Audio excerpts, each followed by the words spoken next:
Hello, and welcome to Nonprofit Nation. I'm your host, Julia Campbell, and I'm going to sit down with nonprofit industry experts, fundraisers, marketers, and everyone in between to get real and discuss what it takes to build that movement that you've been dreaming of. I created the Nonprofit Nation podcast to share practical wisdom and strategies to help you confidently find your voice, definitively grow your audience, and effectively build your movement. If you're a nonprofit newbie or an experienced professional who's looking to get more visibility, reach more people, and create even more impact, then you're in the right place. Let's get started.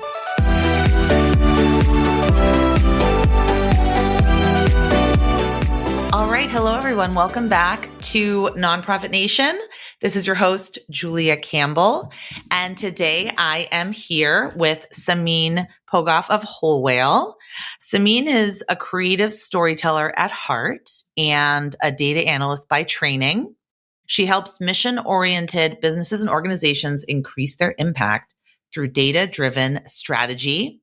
And since starting at Whole Whale, she's helped clients like NYC Health and Hospitals, MediaJustice, Scratch Foundation, Mid-America Transplant, Compassion and Choices Counseling in Schools, and the Lung Cancer Foundation of America develop insight from their data and improve their digital strategy. And I think this is so interesting because before joining Whole Whale, Samin worked as a documentary film editor and a producer with works screening at the Tribeca Film Festival and on HBO, Vice News Tonight, BBC World Services, and the History Channel. That is really, really cool. So you're definitely a storyteller at heart. Welcome to Nonprofit Nation. Thank you. I'm very excited to be here, and thank you for having me. Yeah. So I want to talk about the documentaries, but I know you are a senior strategist at Whole Whale. So tell me a little bit about what you do, how you got started, and the work you do to help nonprofits. Absolutely. Well, Whole Whale is a B Corp digital agency that leverages data and tech to increase the impact of social impact organizations and for good companies. We provide analytics, content marketing, advertising services, as well as fundraising, email, and a whole bunch of other marketing services. And what I do here is, as you said, I'm a senior strategist. I work with our wonderful clients to help them really get familiar and comfortable with data, define their goals, define what are the metrics that really matter to them that they should track. And that could include, working on the reporting and drawing strategies from their data. So that's what I do here. And I very much like it over here because mostly our clients are really doing amazing work in the world. I think that's fantastic. I'm just such a fan of Whole Whale. I still use the Google Analytics dashboard that you created. So I do. I still use it and I recommend it to all my clients. And I know there's a lot of resources and we'll talk about them in a little bit. But today I want to talk about the recently released nonprofit advertising benchmark study, because I definitely think that spending money investing in advertising is something that maybe is a little foreign to nonprofits, especially smaller organizations. They don't know how to go about it. So I'm interested to know more about sort of the reasoning behind conducting this study and how you went about it. I mean, it's exactly what you mentioned, that a lot of organizations, when they start thinking about advertising and their advertising budget, don't know where to start. They get overwhelmed. And our goal in the study is to give a better answer to some of their typical questions about their advertising budget, like whether they should spend at all or not, or how much they should spend. And the goal here is to really go beyond the cliche answer that it depends, go a bit deeper than that. So what we did is that we partnered with Cause IQ, that I'm sure a lot of your listeners are familiar with, the leading nonprofit data platform. And we conducted this research on data from over 7,000 US nonprofits, 501c3 organizations to be specific. And we looked at a group of nonprofits that fit the revenue criteria of between 1 million to 10 million. The data that we looked at was from their Form 990s from 2018, 2019, filed in 2020, because as we know, 2020 was anything but a typical year. And we wanted to create a large enough sample size to answer questions about advertising size for nonprofits that rely on common funding methods. So this study represents a full population of nonprofits that fit the criteria that I just mentioned. We did remove some organizations like chapter organizations, childcare educational institutions, hospitals, and organizations with no employees, because those often have different revenue generating and operating structures. That's fantastic. What I found interesting, well, also what I loved about the answer to the question, should organizations invest in advertising, was the answer 42. Because if you're a nerd, you know what that means. That's Hitchhiker's Guide to the Galaxy, right? Yes. And that is basically the answer to everything in the universe is number 42, because Exactly. I loved that. I thought that was hilarious. And I have that question for you. Should organizations invest in advertising? What do you say to nonprofits that come to you and ask that question? And I get asked that question a lot. Yeah, and we do as well. And that's basically why we did this study. So when organizations are trying to figure out the answer, whether they should spend money on advertising or not, they often want to know whether other organizations that are like them in terms of the size, in terms of the mission, spend or not, right? So that's exactly what we looked at to see among the 7,107 organizations, what percentage of them do or do not spend. And the answer is that 60% have recorded advertising as an expense in their Form 990s. And most of the organizations in that revenue range do have an advertising expense, and this number is growing. So if you, at the very least, want to start from a place of being, competing with other organizations or matching the behavior of other organizations similar to yours, that is a good place to start. Exactly. And when we talk about advertising, what specifically do we mean? What was covered in the benchmark study? This advertising, the budget line in Form 990 doesn't specify what form of advertising, but in our interactions with our clients, we can really say that this breaks over all advertising channels, from social media, obviously, to Google ads, to email marketing. All of that could fall under this category, and organizations can, and I will share more insight on where this money could potentially go. But organizations can really think about their strategies and think about the breakdown of this budget based on their own data, which is my favorite thing to do. Mm-hmm. I love that it's very based on data. And I know that a lot of my clients, they have this question as well. What do other organizations do? What do other nonprofits in my same cause area do, in my same budget area? How much are they spending? How much are they posting? How much are they investing? So I think the second question is, how much should a nonprofit spend on advertising? So in terms of how much they should spend, one way to approach the answer is, of course, to start with a sample budget that matches the current mean spend of other organizations that somewhat match yours. What we found in this study is that there is actually a simple ratio of ad spend to revenue that can determine the size of the spend. When you look at the ad spend of organizations that did record money being spent on advertising, you see that the median or the midpoint of advertising spend is actually around $12,000 or $1,000 per month. And the ratio of average ad spend to average revenue is at about 1.4%. The ratio of median ad spend to median revenue is 0.5%. Now, before we get lost in all these numbers that I'm throwing at you, I think as a rule of thumb, it is better to look at the simple ratio of median ad spend to median revenue, because if we have time, I will explain. The distribution of the spend is not normal, is kind of follows more the 80-20 rule, which means there are a few large players in each field that spend much more, significantly more than other organizations. So median is a better representative of that. So that is a good benchmark to start with, just looking at that median spend and compare it to the median revenue and see where you fall. Okay. And for a nonprofit that might be looking at the study, they're convinced, maybe they want to invest a little bit. Could you talk about which channels nonprofits are investing in, and maybe with your clients, or maybe in terms of the benchmark study, which channels and platforms and methods tend to be the most effective? Yeah, that's a very good question. And really it comes down to each organization. But the trend that we're seeing is that organic reach on social media is declining. And that is intentional because social media platforms are primarily positioning themselves as advertising platforms, right? Exactly. It's very frustrating, but yes, it is what it is. Yeah. So paid social advertising is something that we are seeing that has kind of an upward trend.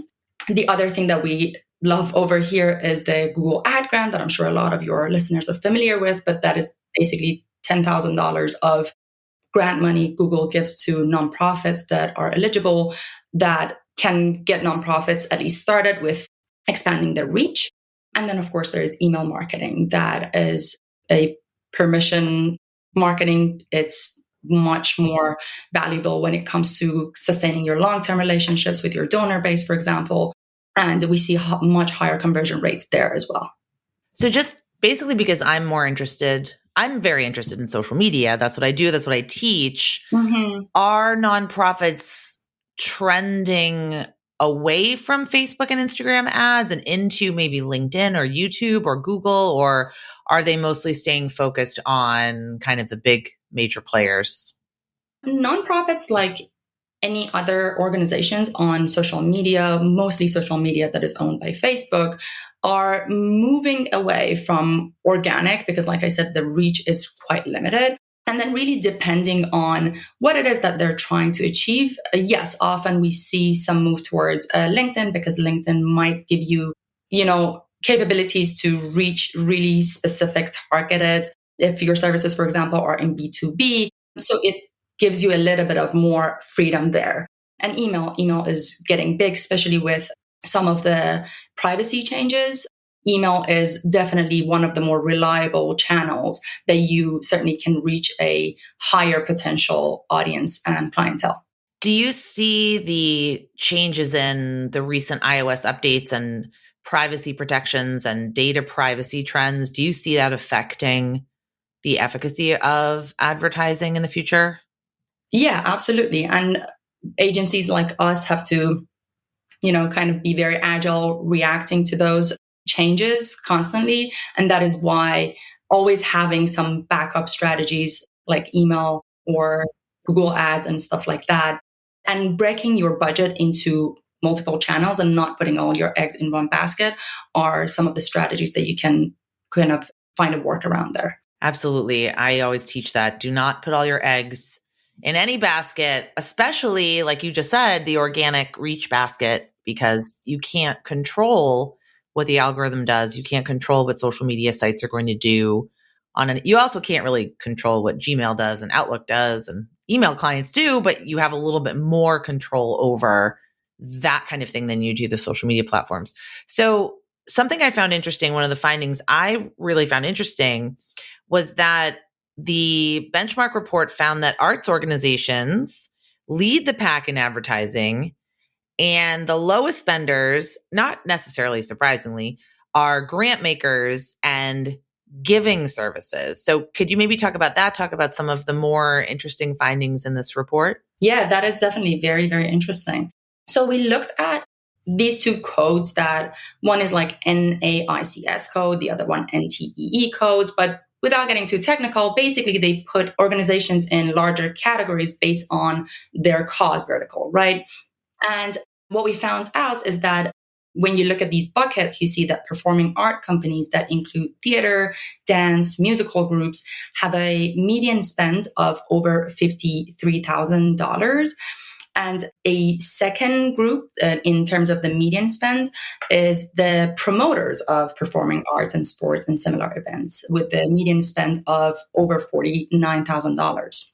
This is quite interesting. When you look at the likelihood of these organizations spending money in advertising, you see that over 90% of them allocate dollars to advertising. And what this could mean for your listeners is that if you rely on an audience or promote organizations that rely on an audience, well, back in pre-COVID times, live audience, and now semi-live audience, you may need to allocate for a higher than average advertising spend.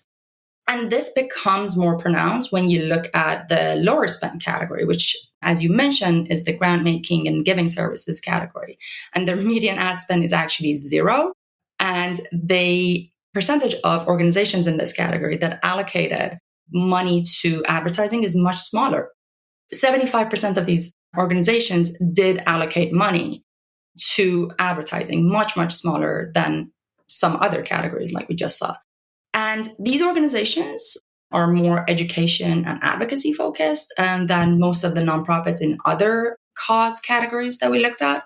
And they have a higher median event fundraising spend. Their median event fundraising spend is about 127% higher than the overall median, which we could explain by saying grant-making organizations typically appeal to a higher range of donors. While advertising might be useful for educating and advocating to the public, it's not always a useful strategy for your major donors. And then if you are, reaching onto your major donors, you might want to think about one-on-one fundraising appeals or event fundraising, like I mentioned in general, to get you further with your money. So are most organizations using advertising for lead generation and donor acquisition? That is not something I can tell you based on the data that we looked at, but it is true based on what we've seen anecdotally with our clients. That is true.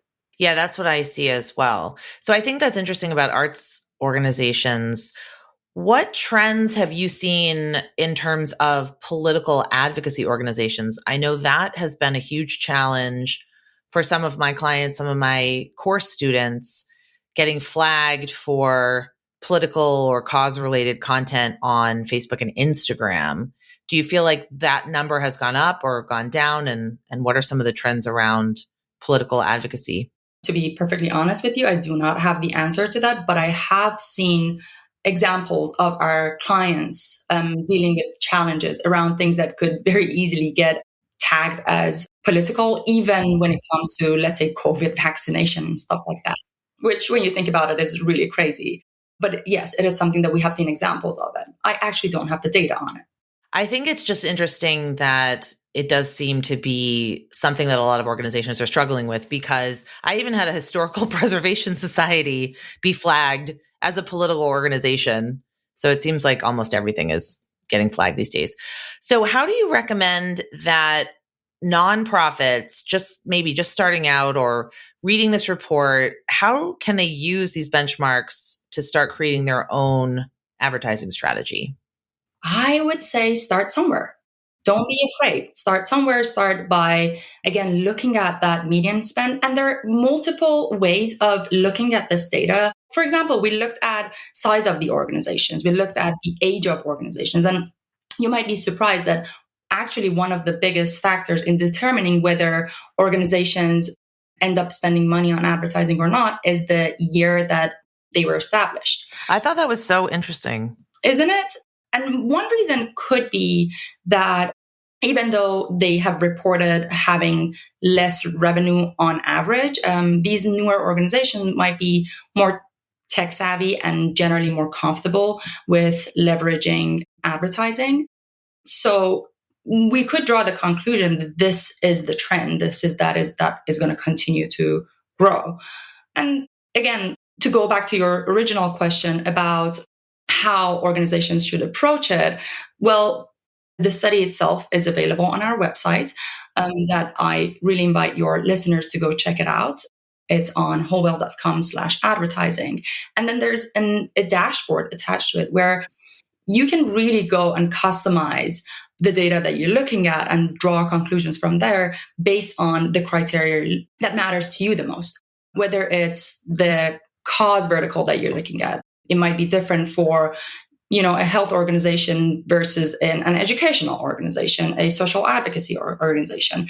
And then you can segment the data by the size and like number of employees, the size of its revenue, and really, dig deeper into this data to really find comparable organizations and see where they are and benchmark your budget there and then keep tracking. Because a lot of times I feel like organizations, kind of earmark some budget and they're like, well, we're good. We have this money. We have money in advertising, but they don't really track how these campaigns are working for them, right? So really staying on top of your data, really making sure that you're tracking everything and then continuously optimizing, it will get you much further with the same amount of money. So just start somewhere. Don't be afraid. What are some of the metrics that nonprofits should be looking for when they're tracking their data? That is a fantastic question. So when you're looking at metrics in the for-profit section, it's much easier, right? So you want to basically increase revenue, increase profit. But when you're looking at nonprofits, it becomes much trickier because it's really hard to translate a metric that matters to one organization to another one.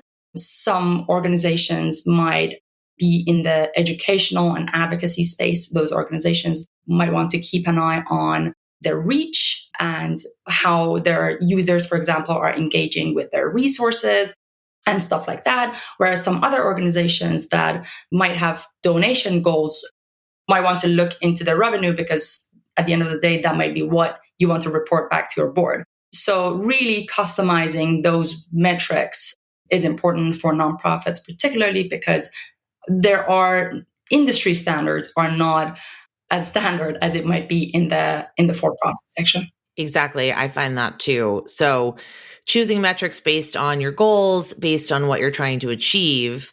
And I always recommend when my clients are starting out with advertising, I just really like them to track it to a specific goal. So not to just sort of boost a post for $50 and then say, oh, 5,000 people saw this. Okay, well, what did that get you? Did that actually help you move the needle on some kind of goal, something that you're trying to achieve, some kind of organizational objective for the year?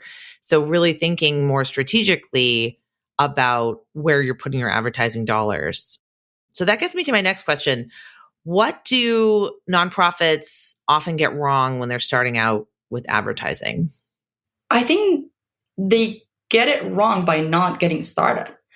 Because as we're looking at this data, we see that, again, 60% of organizations are spending, and this trend is going up. I can actually kind of tell you the stats about, the increase is projected to go up by 100% between 2019 and 2024. So in this 5-year period, digital ad spend in the States only will grow from $132.46 billion to $278.53 billion.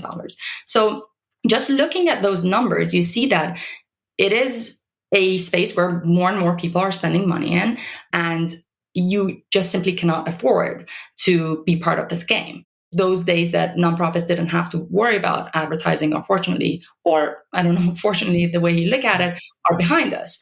So it is really important to really get in there. And no benchmark is as significant as informative for you than your own organizational benchmark.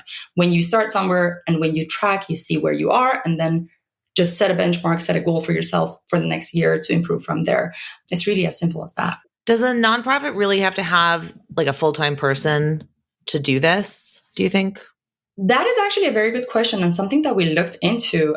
It depends on the size of the organization. So organizations that have more than 5 employees spend significantly more on advertising. Like the jump from 5 to like the next category, it's quite significant.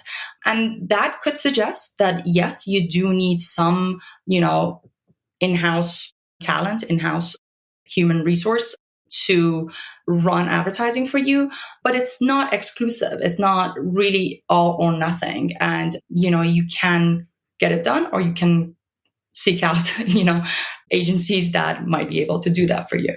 Exactly. I think that nonprofits, like you said, they are just scared to even get started. Like, what is the first step that you would take if you have not done any advertising before, or maybe you've done some and you haven't been as strategic? The first step I would recommend is to really set the goals, like you were saying, because how you spend your advertising money, which platform you put it on, the end goal that you're after is really different than some other organization that might on some level look very similar to you, so you really have to be strategic about, is it the reach that I'm trying to expand? If it's conversion, what it is that I'm trying to get people to do. Do I want people to, sign up for my newsletter? Is it that I want, people to go sign such and such petition? So really finding your, what we call KPI, key performance indicators, and then tie those to basically like a funnel that, okay, if I want my users, if I want my audience to, become more and more engaged and finally contribute to the cause that my organization is after, tying those metrics to different parts of your funnel is essential. And once those are clear, the rest becomes much more easy to figure out. Wonderful. So tell me where people can find the benchmark report, where they can find the dashboard. Sure. Yeah. So they can go to our website, www.wholewell.com/advertising. And both the study and the dashboard are available there. My email address is samin@wholewell.com if they want to reach out to me directly with any further questions they might have.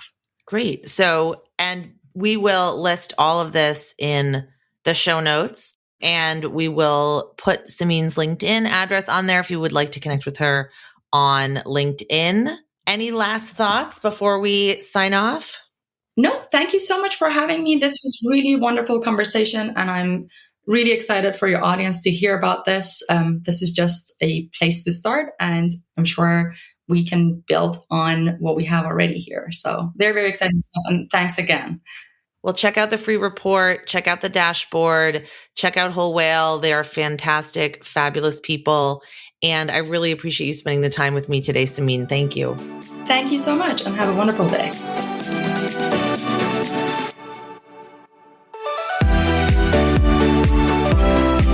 Well, hey there. I wanted to say thank you for tuning into my show and for listening all the way to the end. If you really enjoyed today's conversation, make sure to subscribe to the show in your favorite podcast app, and you'll get new episodes downloaded as soon as they come out. I would love if you left me a rating or a review, because this tells other people that my podcast is worth listening to. And then me and my guests can reach even more earbuds and create even more impact.